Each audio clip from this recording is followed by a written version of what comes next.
welcome to the Vocal Fries Podcast, the podcast about linguistic discrimination. I'm Megan Figueroa. And I'm Carrie Gillen. So right before we started recording, we were watching and listening to a video of Austin Butler, aka Elvis, before and after he worked with friend of the pod, Eric Singer, a linguist dialect coach, to get the Elvis accent and manner of speech down. And it's kind of jarring to see before and after, or to listen to before and afters. It's interesting because at first I didn't hear a difference, but then by the second one, I was like, oh, wait, yeah, no, he really sounds different. Yeah. Yeah. Well, so the reason why we were doing it is because Eric just shared a Vox interview that was done with him about, does Austin Butler still sound like Elvis? Let's talk to his dialect coach and see. So in this article, they claim he sounds like very SoCal before. You agree with that? Let me listen again. Yeah. Okay, so the first section, he definitely does not sound SoCal to me. He sounds like a little urban Southern. Yes. But I think in the later ones, like the other clips, he sounds more SoCal, so I'm just going to keep going. Yeah, so from like 2017, that part of the clip, he does sound SoCal. He does. So it's interesting, he'd already shifted by 2019, and that was supposedly before. So maybe he'd already been working with Eric at that point. Yeah, because in 2019, he was talking about Boz. Oh, he wasn't. He was talking about Quentin. I don't know what he was talking about. He wasn't talking about Elvis, though. I don't think so, but I think it might have been close enough to where he already knew he was going to be taking the role, and so he was already starting on it. I don't know. Yeah, I have to think so, because in 2017, he sounds like he's from Southern California, and guess what? He's from Anaheim. So it absolutely makes sense that that's how he would sound.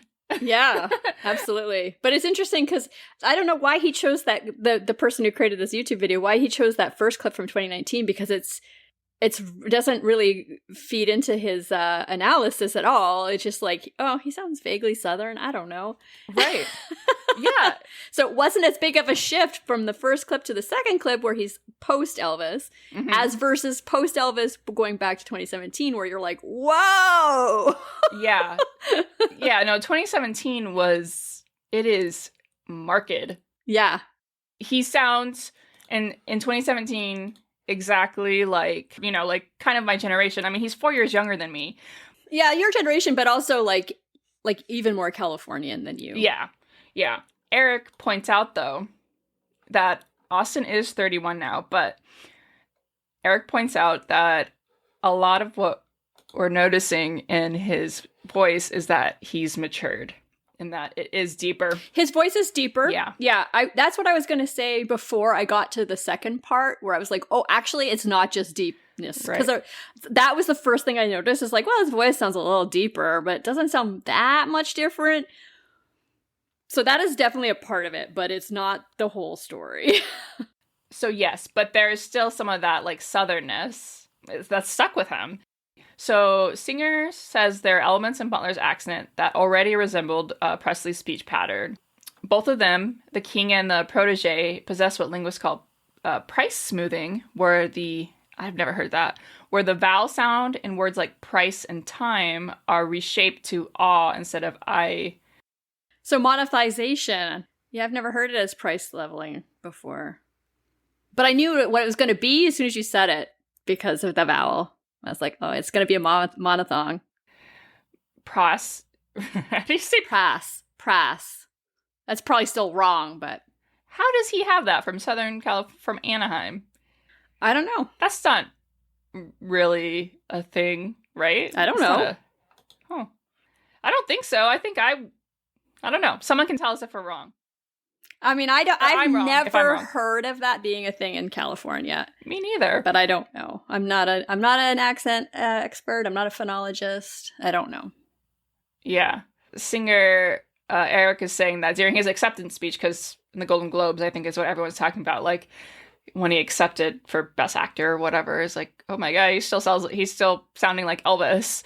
And Eric is saying it's possible that some of Butler's accent training did shine through during his acceptance speech.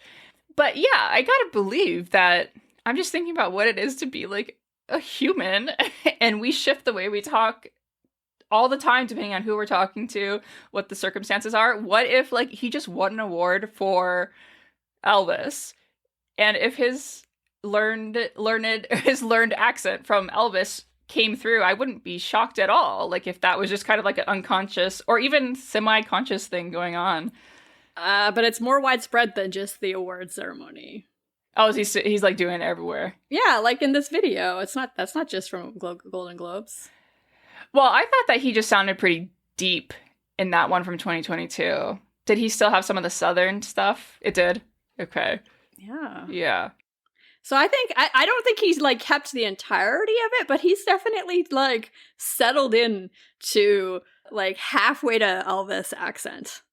Huh? Eric says he doesn't believe that this vocal transformation is a particularly common occurrence. It's not.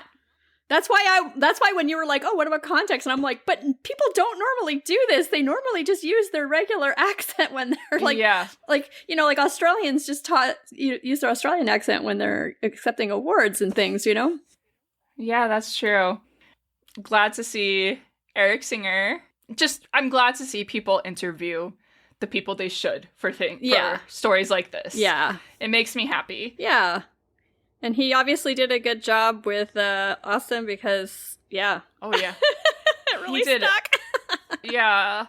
Well, it sounds like Austin reached out to him, and good job, Austin. Yes. Also good job, Austin. Yeah.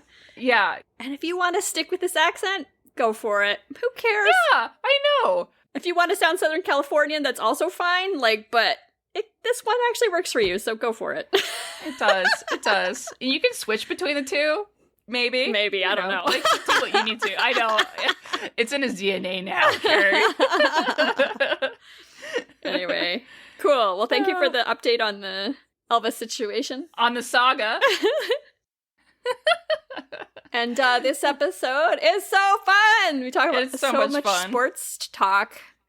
I learned some things. I learned a lot of things. This might be the one that I learned the most. Really? Because I'm like, nah, you know, sports is just not my thing. I'm not opposed to it. Like, I went to a hockey game recently, which was kind of fun, even though the Canucks were already out of the playoffs, so it was like a pretty much a meaningless game. Although it wasn't for the other team, the Seattle Kraken, and they won, which helped them get into the Stanley Cup. So, but the Canucks could have disrupted that for them. Mm-hmm. And it looked like did you say it's called the Seattle Kraken? That is such a cool name. Oh yeah, I should show you the tentacle. There's like this, like instead of a foam hand, you can get a foam tentacle. Hilarious, and I almost kind of want it. It's just junk, so I'm not gonna buy it. But right, that is amazing. I know. There's some people in the audience, or at least one person in the audience had it. I was just like, yes, this is a fun episode with a dear friend. Bob's.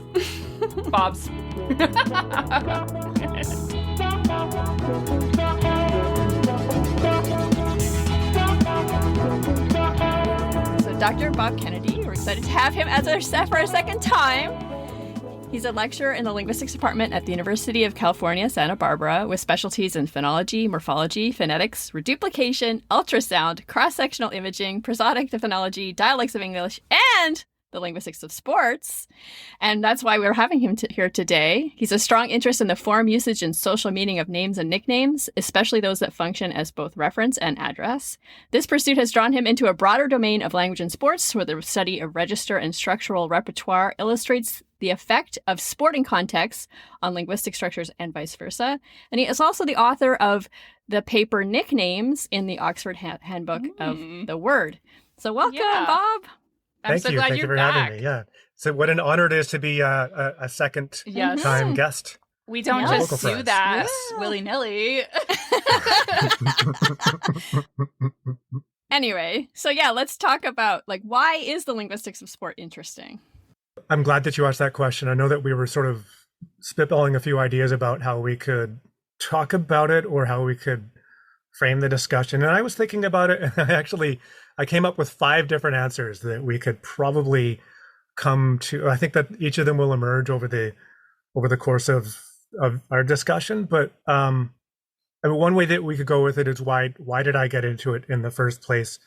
Another way to look at it, and I think this is probably more generalizable, which is what's the value in it pedagogically? And I think that one thing I like to focus on a lot is that it's a neat vehicle to teach about linguistics to an audience that isn't necessarily expecting that they're going to be learning about linguistics. And so there's a connection between a lot of these different ways of answering the question. I come at this as more of a teacher about it, although as you mentioned at the top of the recording, Carrie, I've done some research on some particularities of it, but I have a class on it that the timing is really good because I'm teaching it this quarter. We're just about wrapping it up, and a lot of the stuff is really fresh on my mind because I've been talking about it with these undergraduates. And it's a little hyperbolic, but I like to tell the students in my class that this is the only place where they can take a class like this in the world. And I don't know if that's true or not, but I do think it's probably pretty rare. There is like a subset of linguists who do focus on ways of using data from sports to look at linguistic things. But I don't know to what extent it appears within the domain of linguistic pedagogy more broadly. So my real interest in it is using it to teach linguistics. And when I first started teaching this course, which was, I think, 2008 was the first time I offered it, I wanted it to be a class that was a way of tricking people into learning about syntax. The nice thing about this, for me at least, was that it changed the way that I taught syntax. So like I'm very clearly a phonologist by training. My dissertation was on phonology. I've written a textbook in phonology. Everything else that I do research-wise, teaching-wise, is oriented to sound systems. But in this context, I needed to talk about syntax in a way that wasn't going to drive people away. And I teach intro linguistics as well. So, a lot of what I do teaching-wise at UC Santa Barbara is teaching introductory courses in linguistics. One of the biggest domains of analysis in sports linguistics, or like the biggest subset of phenomena to look at, is the ways that journalists and broadcasters use linguistic structure to construct their narrative. And so in these kinds of illustrations, I needed to be able to talk to students not just about constituency, and that's like such a focus of so much syntax. I wanted to not really worry about that, not worry about trees and abstractions, and not worry about grammaticology judgments and all the kinds of things that show up as the foreground of a syntax course. I wanted to be able to talk more about the nature of the verb phrase, the nature of the auxiliary structure, what happens when we reorder things, what makes an inversion different from a passive, and what other types of constructions are really salient in the register. And a lot of them have these very technical terms like clefs and pseudo clefs and so forth. And I still don't understand the origins of those terms, but they don't play a big role in syntactic pedagogy otherwise. We spend so much time learning about anaphora, and bless anaphora, but it's like there's a lot more that I, as a non-syntactician, found curious about syntax. So it was a great way to talk about it and get those things out there for the students to be drawn into as well. So that was one of the primary motivations in the first place, was to be able to talk analytically about syntactic structures in a way that wasn't really obscured by so much of the abstractions of constituent-based and tree-based analysis of syntax.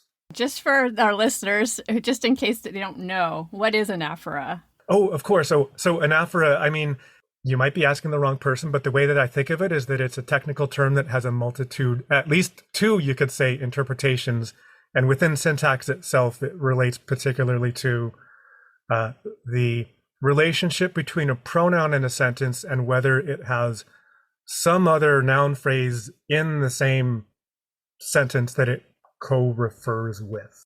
Listen, I actually liked all that nerdy stuff about syntax. I started I got into linguistics and thought syntax was really cool, but Anafra took me several classes to understand. I'm so grateful that there are people like you who are doing this, because who knows who's going to be a linguist when they walk into a class. And so to have something like the linguistics of sports, and then having like these real world connections can really be like, I was just taking this because sports, but also I'm a linguist, or maybe I'm a linguist. Like, I just love the idea that it's opening the door to future linguists. Yeah, it's great to hear about that kind of thing, and like that was the intent of the class. One of my unwritten responsibilities is to attract potential students to the field who wouldn't otherwise think of themselves as interested in linguistics, and the onus of that is now more on my introductory classes rather than on this course. So I've been able to make this course more of an appeal to our population of majors who have already figured out that they want to be linguists, and so we can go deeper and we can be more specialized with that group.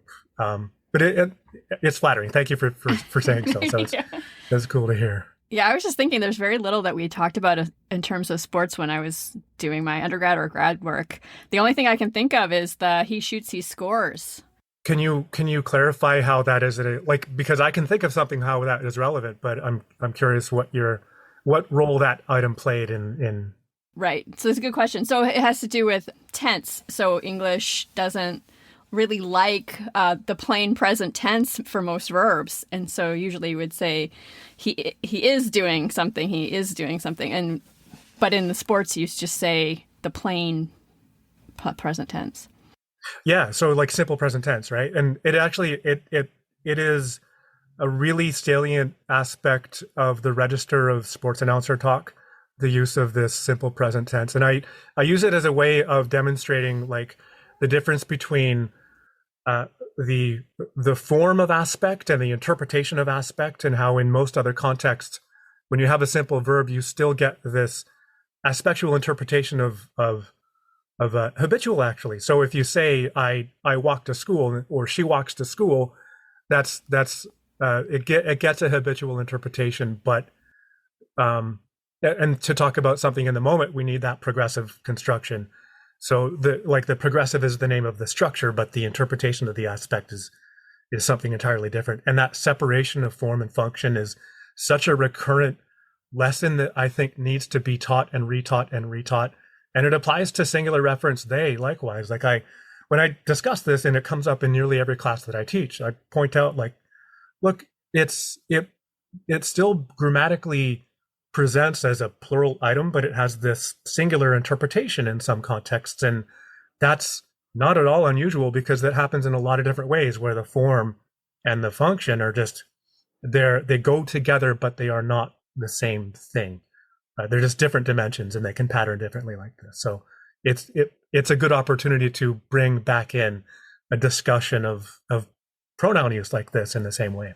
And same with you too. You has plural agreement, no matter if it's a plural or a singular referent. Exactly. Yeah. Okay. So what else can sport teach us about language and linguistics? With nearly the same reading list that I constructed for the class in the first place, and which I've added to in the years since, with nearly the same reading list, you can likewise use this pedagogical model to have students or put students in a situation where they're going to be learning about language ideology when they weren't expecting to learn about language ideology. And it comes up in a couple of different ways. But again, because of the fact that we're looking at some fairly specialized contexts of usage, we can find examples of language behavior that's observable, but which people who are either not participants in it themselves, or they might buy into it even if they are participants, end up thinking like a particular type of language behavior or a typical type of construction is somehow just ideologically inappropriate or bad behavior or even ungrammatical behavior. And it actually, these types of judgments that, of course, we're all aware of in this kind of context, right? These type of judgments are all over the place. And so every time they come up, it's a good chance for me as instructor to say to the students, people can be judgy about this, but they're not even necessarily aware of the nuance that's behind or underneath the language behavior that people are looking at in the first place. This gets repackaged over time, right? Like you think of like Al McCoy in like basketball, or like different people. I mean, I only have I'm sorry, who?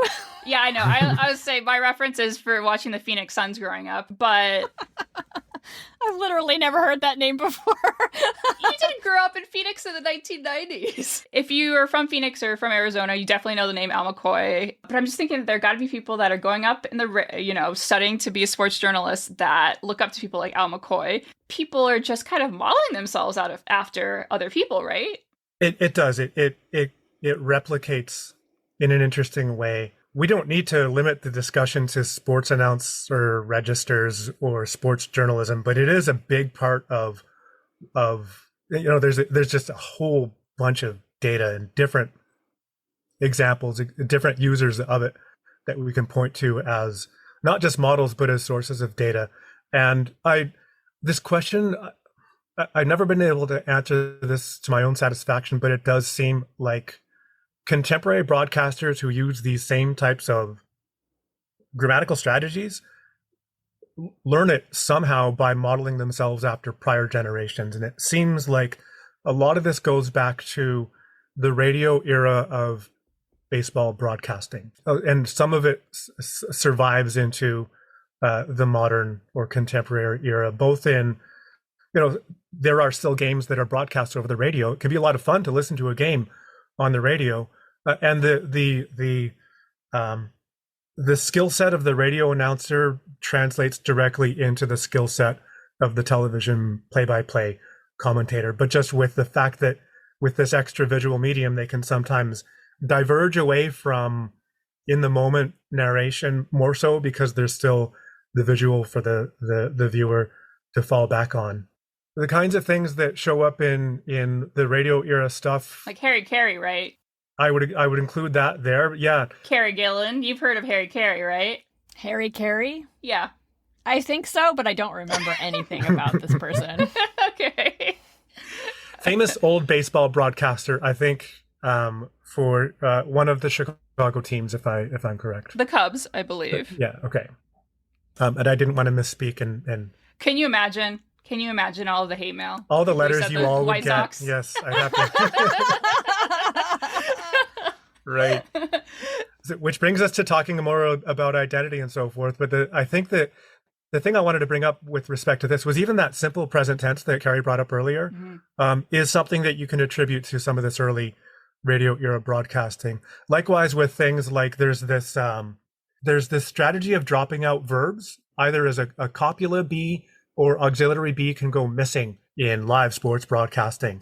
It's actually quite widely used across the register to such an extent that people who are not sports broadcasters have enough of an intuition about it that they project it into other types of broadcast domains. So for example, you may have watched a show called Floor is Lava. Yes, I have. They have the announcer uses sports announcer talk in that. Or if you ever watch Survivor, from the second season onward, during the challenges where the tribes would be competing for immunity or for a reward or something, Jeff Probst there on site would or does still narrate the competition using structures of sports announcer talk, including leaving out these verbs. And I don't think anyone's ever gone to a journalism school or broadcast school taking a class where the instructor says, okay, listen, when you're doing sports, drop out these verbs in these particular contexts. Oh. I don't think they get that. I think that they learn it by watching older broadcasts, and we're growing up hearing older broadcasters who themselves heard even older broadcasters. And it's like this particular register that they just absorb, much like the rest of us learn language as little kids, but they absorb it and repackage it and reperpetuate it in later generations of broadcasters. It's interesting that you bring up that particular thing, because my dad, who was not in sports journalism, he was just in regular journalism, just a regular news, one, news, I guess. He would try to write out as many B's as he could. And once I became a linguist, I couldn't figure out why he was doing that. But maybe it was just this holdover from the sports side, because he is a sports fan. He's always been a huge sports fan. Mm-hmm. And he also knits amazing sweaters. He does knit amazing sweaters. Such a Renaissance man. Actually, there's a CBC, like the old Exploding Pizza logo. He knit a vest with that, and then he passed it on to the next person who took his role after he retired. And now that person's leaving, and she gave it to the next person in line, and it's all on Facebook, and it's so adorable. That's amazing. And you see how everything's repackaged and passed down. So we can imagine someone narrating him knitting as if it's a sport, and it could be like Gillen now with another crossover stitch. Gillen choosing yet another color. Gillen with the vest. Oh my god. And Carrie, I wish someone would do that.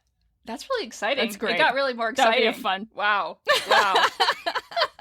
Yeah, so why is it more exciting? Is it just because we associate it with an exciting sports thing? It seems to be that it's gained this index of excitement. So the identification of this, like the labeling of it as a register that you would call a sports announcer talk, is something that we can, I think, first attribute to the linguist Charles Ferguson, who is like big into register, and one of basically the most seminal paper in the domain of looking at language and sports would be his identification and discussion of sports announcer talk. And in this paper, he lays out a bunch of different salient examples. I don't think he covers all of them that could be identified, but he at least identifies a few of them, including leaving out the verb, including particular types of inversions, and including a few other things.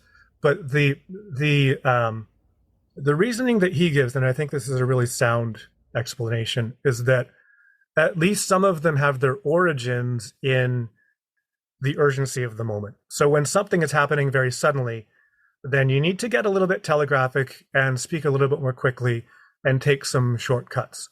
But on the other hand, a lot of the data come from baseball, in which, to be fair, there's not a whole lot of fast things happening. No. So slow. Right. And but it can be whole lot of fun to watch. And one of the things that makes it more enjoyable to watch, or enjoyable to listen to over the radio, is if it's narrated well.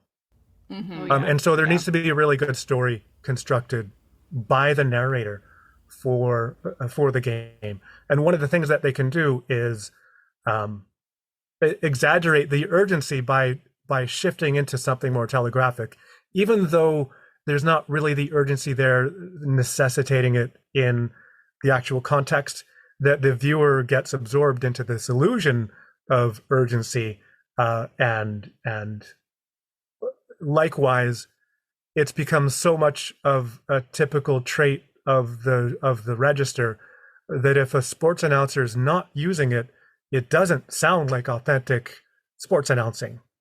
If someone's talking about whether it's baseball or a truly much more fast-moving sport, if they're using, let's say, a progressive verb structure rather than simple present tense, or if they include all of their copulas and don't drop them out, then it doesn't sound as urgent, and it doesn't sound as authentically sport oriented. So it's actually gained this additional indexicality of marking the register as sport oriented. I love it. It's the sports journalist that's doing those cutesy stories sometimes, like that's being kind of, I don't know, put on the being folksy, or even like there are all these things where you see like the sports journalist is being placed into these situations as if they're the ones that can handle it. They seem to be more relatable. Yeah. The weather person and the sports person are the relatable ones on the broadcast in general. Yeah. Yeah. Is there something about that, about this kind of connection to the viewer, listener? I think that you're probably onto something. I think that because of the narration style that we intuitively associate with sports, we tend to think of it as more informal also. Even though it's really hard, like it's hard to do this well. So when they do it well, it sounds off the cuff, and it also sounds really informal. So as a result, there's a different sheen of formality or informality for that type of journalist. And so as a result, they seem folksier or homier or something like that. So we're talking about informal or like the idea of folksy. How is that our ideologies playing out? Because I think about a lot of people weren't allowed access into sports journalism. Are people that are racialized perceived differently when they do this kind of sports broadcast talk? I think it's a great question. I mean, I think that we have some shared hunches about how that works out or would work out. And I think that it's an empirical question that we could pursue in some way or other. But I think that the short, blunt answer to your question is that the narrator is always a white voice. In the primary role of a sports announcer paradigm, where there's a team with a play-by-play announcer and a color commentator, and then a sideline reporter, and then maybe someone else. Like, they keep adding more and more roles into the live sports paradigm, and they often use minoritized voices in at least some of these positions, particularly the sideline reporter or like the bench reporter.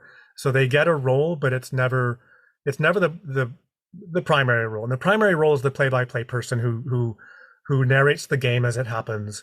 And the color commentator is usually someone who's not necessarily a journalist. They might be someone who's a retired coach or a retired athlete who's had to work in a position where they study everyone else. So a quarterback, if it's football, or a goaltender, if it's hockey, makes for a good color commentator, because they can very quickly just analyze what they see and kind of reformulate an explanation of what just happened. So sometimes that particular person can be from a minoritized background, but on the other hand, like you're saying, I think what we're observing here is that the main person in charge of the interaction is a white voice. And on the one hand, they sound informal to us because they're using a lot of things that diverge from the expectations of truly formal written language, but they're also quite conventional and standard in other ways. They're typically not regionally marked and not ethnically marked either. I could imagine that a network would want to push this boundary, but at the same time, they would hesitate to do so because of whatever pushback they would get from that type of approach. I am so grateful that you explained the difference between color commentator and what was the other one? Play-by-play. Play-by-play. Yeah. I've never tried to figure it out. Okay. Well, that's the other thing in television. They end up blurring together in that. So the play-by-play is the one that uses more of the register strategies because they're talking about action as it happens. And sometimes the color commentator, especially in a television broadcast, can interject and describe something during live play. And likewise, sometimes the play-by-play person may interject into the downtime analysis that the color commentator gives, but they have different jobs, and they work together knowing that they've got different roles in what they do. So again, I mean, context matters so much, and the role that they play is part of that context. Okay, let's talk about nicknames. Okay, sure. Yeah, sure. I mean, so one of the ideological things that comes up with nicknames is that you encounter people who have beliefs about the aesthetics of what makes a good nickname, or what they think of as a poorly formed nickname. And those types of discussions, I think, are usually uninformed or they lack awareness of the fact that some nicknames are given. I said we drop journalists, but some nicknames are given by journalists, and they're really descriptive and phrasal, and they're for construction of a story.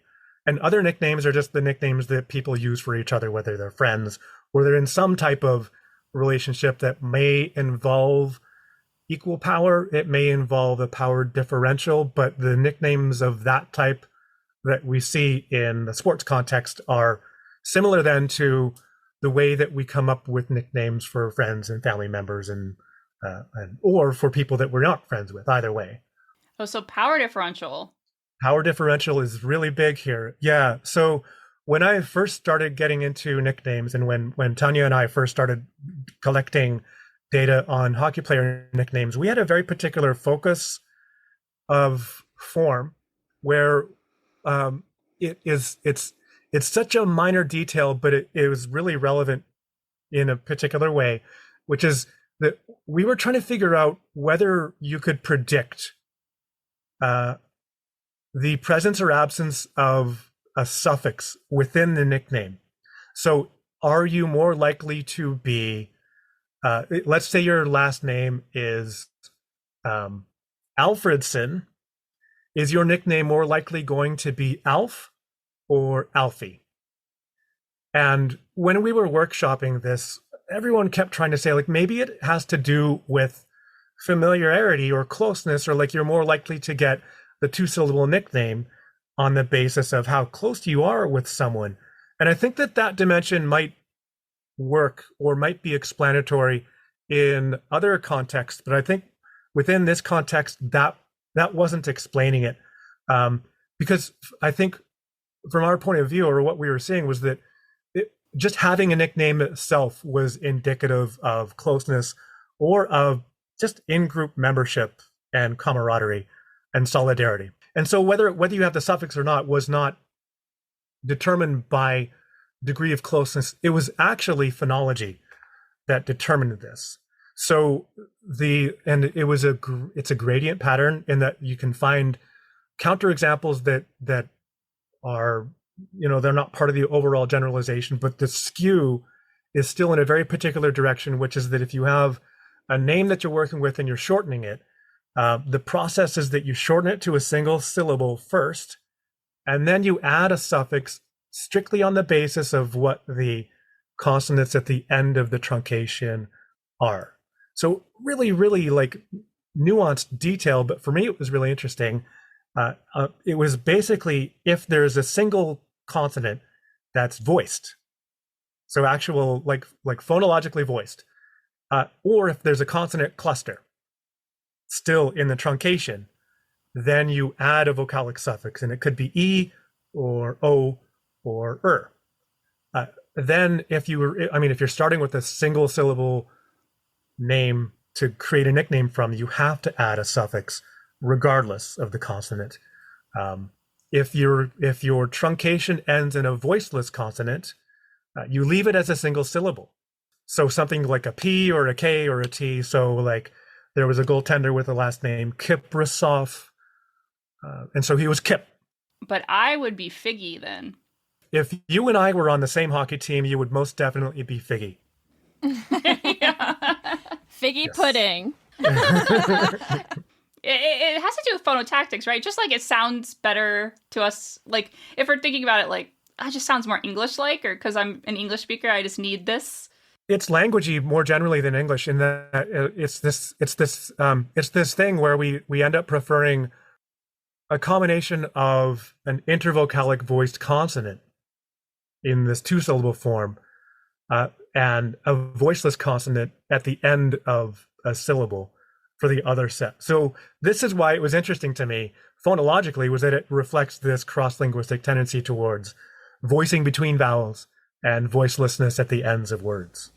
Oh yeah, it's so true. I love it. But what about diminutives? So like I feel, how does that play in? Like because I was thinking about the power differential. So when you said like Alf and Alfie, I was actually going to guess that there was some sort of like, maybe Alfie wouldn't be used if it was like, the star player.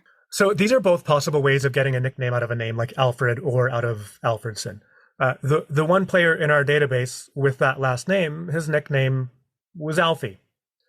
And the analysis led us to attribute that to the co-occurrence of an L and an F. So rendering this consonant sequence to be between two syllables rather than the end of a single syllable, you're avoiding a complex coda in Alfie, whereas you end up with a complex coda in Alf. So Alf is possible. There are people named Alf, but in the particular context of this nickname construction system, Alfie is just more likely. More names go in the Alfie direction than in the Alf direction if they keep two consonants. And it's not really a concern that it sounds diminutive. Like, it's not like the folks with the diminutive suffixes are somehow junior or less respected. It's there's actually more of them anyway, because there are more types that end up with this suffix anyway. So it doesn't seem to be a factor like, oh, my nickname might be Shelly. You can't call me Shelly. No, like someone would end up with a nickname like Shelly if the phonotactics determined it. So there's no concern about whether it was going to sound somehow semantically or implicationally awkward. There was one player whose nickname was Silly. His last name was Cylinder, and they called him Silly because he had this L voiced consonant, and still would be possible, but Silly worked better in terms of the phonological pressure. And do people usually go for the last name? For the most part, when a nickname is drawn from the source formal name of somebody, most of the time it's from the last name. Overall, about 50% of the time, the nickname was from something else.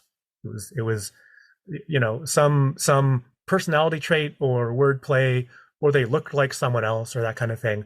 Or sometimes they'd actually get a nickname bequeathed to them because someone else with the same name had that nickname, and that's part of what pushes people towards Figgy, is that other people with Figueroa as their last name have that as their nickname. So it becomes like, well, if your name is Figueroa, you can't but be Figgy in that. Yeah, I think there are a lot of baseball players with a nickname Figgy. Yeah. And then it drives the same thing. Like anyone with the last name or first name Martin is Marty, and anyone with Smith as the last name is Smitty, regardless. So most of the time, if it is from someone's name, it's from their last name. If it is from their last name, at least in this system, it's always from the start of the word, regardless of where the stress is. So even, you could have these names of French or Russian background, or Spanish background, where the stress shows up later on in the word. When it's the fully expressed last name, the nickname would always start at the beginning of the word. The thing with these other types of nicknames that don't come from people's names, they still reflect these same tendencies of preferring voiced consonants between vowels and voiceless consonants at the ends of words. Huh. So can you give us some examples of these non-last name based nicknames? So we had this player in the database. His name was Ken McCauley, and his nickname here was Tubby. So okay. Here's a person whose last name was Devine, Kevin Devine, Spuddy, as an example. Oh, I see. So it's still this E, it's still following the role. Still showing up there. Here's one, Scott Gordon. His nickname was Flash. I mean, there's another thing where anyone with the last name Gordon's going to get called Flash, but it stays at Flash and not Flashy or anything else like that. I mean, you're not going to go Flasher, but it stays at that. It keeps that voiceless fricative at the end of a syllable instead of placing it between two vowels. We haven't given Carrie a nickname yet. Yeah, That's well, true. Gilly? So I didn't tell you about this other part of the system is that if the last name or the source name is two syllables in the first place, it's a very strong tendency just to use an S or Z suffix. Oh, Gills? Instead. So you end up as Gills. I do like that. That is much better than Gills. Gills. Yeah, is so much Gills. better. Yeah, I don't like Gilly. Gills and Figgy are on the same team, maybe on the same line. In fact, the three of us could be a line on a particular team. And if Gills and Figgy are on my team, I'm ready to scrap for them. And then what's your nickname? Is it Kenny?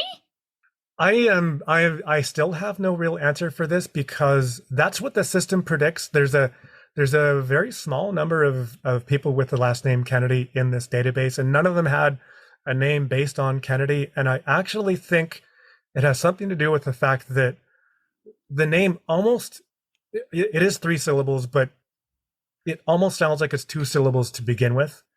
And it seems to be the kind of last name that ends up encouraging people to go for some other source as the nickname. So when I played hockey recreationally, I was always Bobby.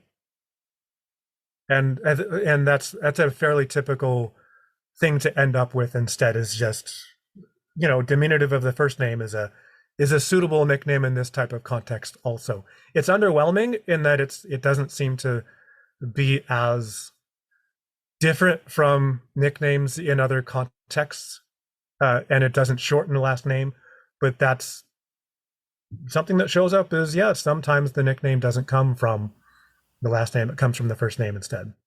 What about like just suppletive ones? There's nothing about anything. I know that's not the way to talk about it, but like that's like the ones you gave me, like Tubby, right? Yeah, no, we called those suppletives in our paper. Oh, really? Oh, yeah. Because it's directly analogous to suppletive morphology in that they end up like in the paradigm, but they're not derived from the root. So it's exactly like went and go. Over the years, I've used, when either presenting about this at conferences or teaching about it in my language and sports class, I use these clips of mic'd up scenarios where a player volunteers to have a microphone on them over the course of a game, and you get to hear what they're saying to each other. And so I have a couple of these. They're from the mid 2000s, but they're still topical, and I'm certain that interaction is the same now as it was then. And they're filled with nickname usage, where you'll see a player talking to a teammate on the bench about someone else, and they're referring to that person with a nickname, or they're addressing a teammate with a nickname. And my favorite is where you can overhear a referee talking to a team captain about someone else on the team using that player's nickname. So the referee using the nickname for the player also, which kind of suggests like this is so in group to the community of practice that everybody within it, the coaches, the officiants, or the game officials, and the players, they all know each other's nicknames. It's not just you get a nickname from your teammates, you get a nickname from the people in the community generally. And you take your nickname with you if you get traded. Oh yeah. That's interesting. I never really thought about that, but like, yeah, you take the nickname with you, even though it may have the origin may be in that city or whatever. But it's hard to like change what you refer to people, right? Like I think that makes a lot of sense that it would follow you. Well, that's where the power differential angle of this comes up, in that, when it's all like these professionals, athletes and their coaches and their referees and everything, they're all on a fairly similar level of power, but the phenomenon of nicknaming in other contexts, like in schools or in family units, is often driven by someone with more influence or power being able to innovate a nickname that other people adopt. No one ever chooses their own nickname, and sometimes people end up with nicknames that they dislike. And the use of that nickname becomes like, it's like a flex, it's like a power move to stick with that and apply that nickname to someone else. So in the sports context, it's interesting because because of the equity of power, we get to explore dimensions like the phonology of it. But in other contexts, the power differential overrides a lot of this, and the diminutive suffix does carry that additional layer of intimacy or relative power or anything else like that. And there's also circumstances where the people giving the nickname are in a relatively weaker position, and they only use the nickname for the recipient when the recipient's not around. So like using a mean nickname to talk about a teacher you don't like, or, soldiers using a mean nickname to talk about an officer that they don't like. They would never use that nickname to that authority figure, but it's sort of like a way of bonding over being on the suffering end of the power differential. Another way of answering the question about why we'd look at language and sports in the first place comes up in that I think after the last time I was a guest on your podcast, somebody wrote in to say, hey, if you have them back, ask them about passives. And why they use passives. So this actually would bring us back to sports announcer talk in particular. But there is an answer that's a fairly straightforward answer that I can get into if you're curious. So we can. I am okay. curious. All right. So it actually is embedded in the interaction between the organization of information in unscripted discourse on the one hand, interacting with syntactic structures that we project over things that we're trying to say extemporaneously at the same time. And I think that the question might come up in the first place because, and here's the ideology part of it, so many of us have been told as writers not to use passive, right? And it's dumb advice, and it's oversimplified advice, but it's so ingrained and it goes back so far. And the reasoning, as you know, comes from examples where people take advantage of the passive to obfuscate agency in something. And like it shows up in Strunk and White's Elements of Style, and it shows up in Orwell's Politics in the English Language, right? So you can obscure the agent with the passive, but I think what people generally don't realize is that you can obfuscate the agent without using a passive. So if you can have a headline that says something like, suspect dies in shootout with police. That's active in its grammar, but the agency is obscured. And you can identify the agent in a passive also when you say something like suspect shot by police, where it's passive, but the agent is still pretty explicitly there. So the dimensions are different, but so many people just in the general public are willing to accept the idea that passive itself is it's bad. And the grammar checker on Microsoft Word will flag passive for you, which is why I turn it off, because it's bad advice. Nevertheless, you see examples of passives showing up in sports announcer talk. And I think the particular reason has to do a little bit with the urgency of the moment, in that in particular game calling contexts, the broadcaster can see that something is happening, but doesn't necessarily know who's doing it yet. And so they may start off by describing the action, leading with the verb, and then they get to the point where they know the agent, and they can add the agent in afterwards. And one of the ways of doing that is with an inversion of the type where the subject grammatically is at the end. So, charging up the right side now with speed is Figgy, where it's Figueroa, where it's either way. It's grammatically the subject is there. It's not passive. It's an active verb, but the agent is at the very right edge of the sentence. Or you could do that with a passive now, like, knocked down and struggling to get back up now is, knocked down. Anything else like that, knocked down by Figueroa, let's say. So Figueroa is doing the knocking, knocked down now by Figueroa. So Figueroa is at the end of the sentence in a by phrase, the agent, but not the grammatical subject. The same type of thing happens. It's like the action is identifiable first. So the discourse context allows the broadcaster to start talking about it, and then plug in the agent afterwards, either by using a by phrase to identify the agent, or by using one of these inversions instead. So are there any other thoughts about sports before we let you go? I think maybe a unifying thought about this was that, coming back to your original question of like, why even look at language in sports? And, we talked about some really different kinds of applications of it, with the intricacies of the syntax of sports announcer talk, and with the phonology and the indexicality both of nicknames. That these are all things that are big components of learning about linguistics.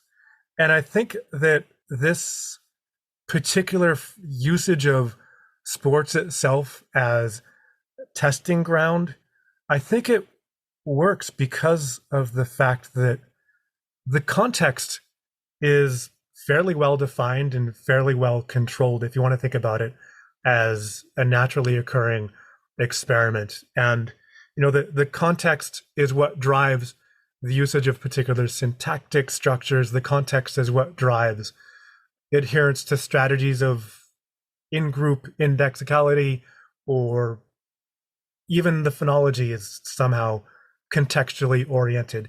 And it's a great opportunity, I think, to just acknowledge how important the context of any construction is when talking about any aspect of language behavior. And it's, we tend to think of, I shouldn't say we tend to, but it is a risk that when we think about like the semantics of a word or the particular limitations on some kind of grammatical structure or something else like that, that we don't think about the scenarios where those may or may not be used. But in language usage, naturally occurring language behavior, the meaning of anything is always interpretable on the basis of its context. Like without context, you can't interpret whether something means one thing or another. And so if you're interested in looking at the relationship between context, extralinguistic on the one hand, and language behavior on the other hand, there's a huge range of ways that we can do that. But in this particular setting, it's like we have the benefit of this very tightly defined little testing ground. It's almost like a tiny little test tube where the context is pretty consistent. So we don't have to worry about like, these particularities of the context differ from one thing to the next. It's like it's always a game being talked about, or it's always teammates talking to each other, and that's really constant across all of these conditions. And as a result, it lets us look at these things in deeper detail without getting thrown by having to imagine what the context would be. It's kind of like an experimenter's dream. Yeah. Right? The perfect lab. Yeah, exactly. It's like discourse lab, basically. Well, this has been a lot of fun. Yeah. I don't normally think of myself as like a big sports fan, but I realize you're at least a basketball fan. My goodness. I grew up in Phoenix. We watched the Phoenix Suns. But yeah, so Bobby, it's been great. Bob's. Oh my goodness, what have I done? Oh, that does not work. Bob's does not work. It works for me, but I'm not. Maybe Really? I'm just too far afield from the sports. It's not good for the hockey context, but right. Yeah. No. All right, Gills and Figgy. All right. Well, we always leave our listeners with one final message: don't be an asshole. Don't be an asshole. Don't be an asshole. Thank you. Thank you. Thanks. The Vocal Fries podcast is produced by me, Carrie Gillen. Theme music by Nick Granum. You can find us on Tumblr, Twitter, Facebook, and Instagram at VocalFriesPod. You can email us at vocalfriespod@gmail.com, and our website is vocalfriespod.com.